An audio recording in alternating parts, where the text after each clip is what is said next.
So the question is, how can you build these entrepreneurs? Is there a magic machine where you can actually take a regular founder or a regular person and out comes a successful founder? For a couple of years now, entrepreneurship and startups are on vogue. When I started my first companies, it was back in the 90s and nobody was talking about startups.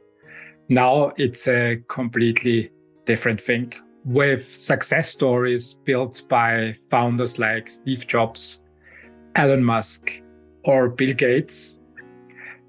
Many people are inspired to start a company and build it to a unicorn, ideally. The big question here is, like Herhshenson said at the All In Summit, are entrepreneurs born, or can they be made by business angels, venture capitalists, or incubation programs? Here are some answers from Herhshenson, where she presented her insights into building entrepreneurs at the All In Summit in spring of 2022. Enjoy. My name is Mar. I'm one of the founders of Pair VC, and I am very fortunate. I actually work with many startups. I've worked for the last decade with 100 plus startups. They're worth over $100 billion. And they all have one thing in common. When I invest, there's actually nothing. I'm the first check. There is no product. There's no customers. There's just the founders. So it is no surprise that I often wonder, are these founders born? Are my cards dealt as soon as I invest in one of these founders? Or is there anything I can do to change them? That's a big question. And there's a bunch of characteristics. You can Google it. People come up with a bunch of things like risk-taking, resilience, ambition, etc.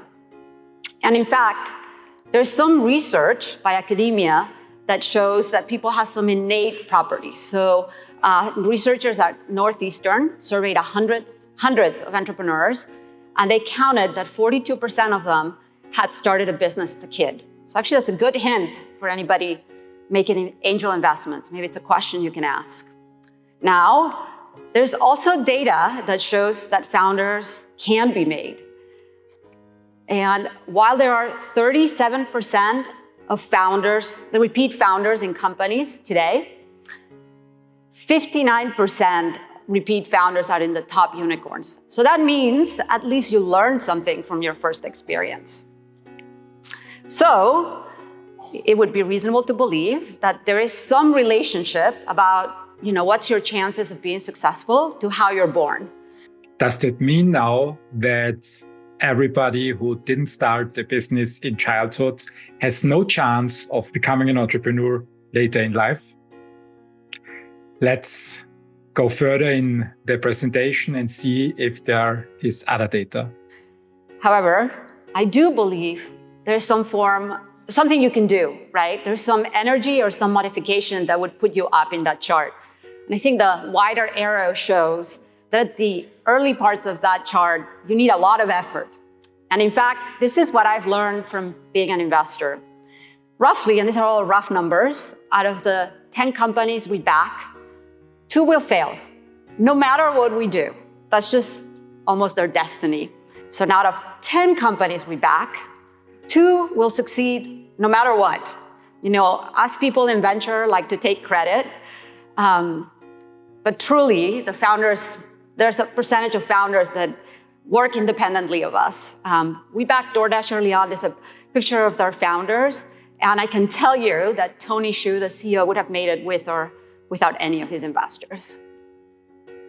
And then there are 6 companies that I think we can influence, okay? There's something we can do.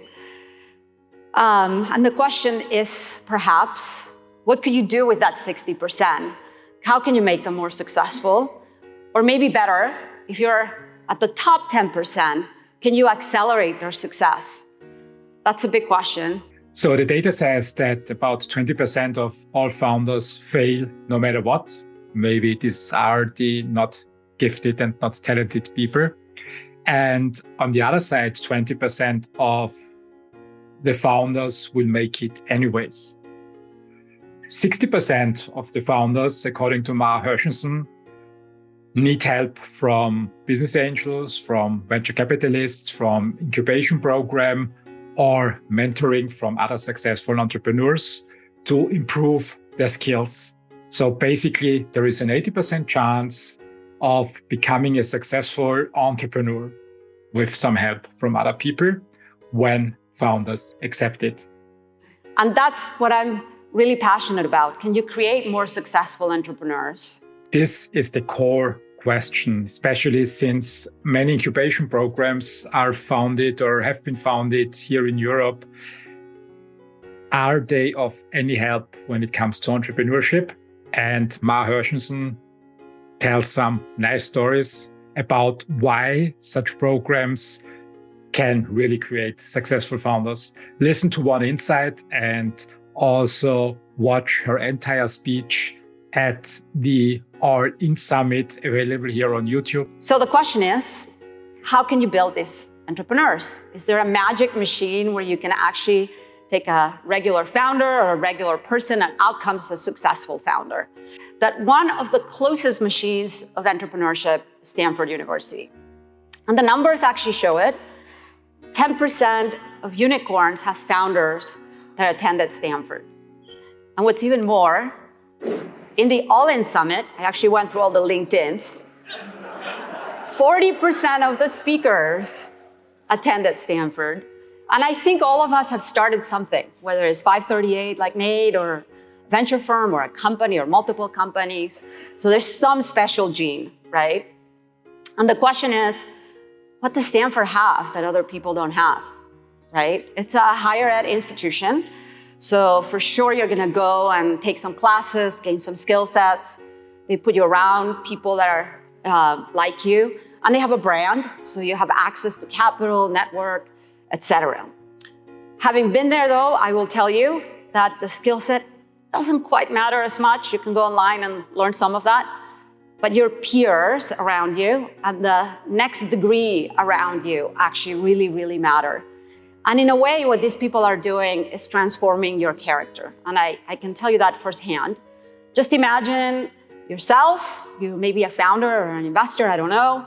You are dropped in a world where you basically are surrounded by people that are constantly thinking about starting new companies. These are smart people. The ambition is very, very high. There's innovation almost breathing everywhere. And nerding out is very okay, right? So by doing this throughout years, you actually become one of them. And your peers are really fundamentally changing your character. You become somebody that starts to believe in themselves. You can do it. You learn basically to expand your own ambition, right? You may think 100 million exit is good, but if you go to Stanford, you know that's not good enough, right? So you're setting your own bar. It's a really interesting process. And the question is, are there other machines like this? Or is Stanford just the only way to do it?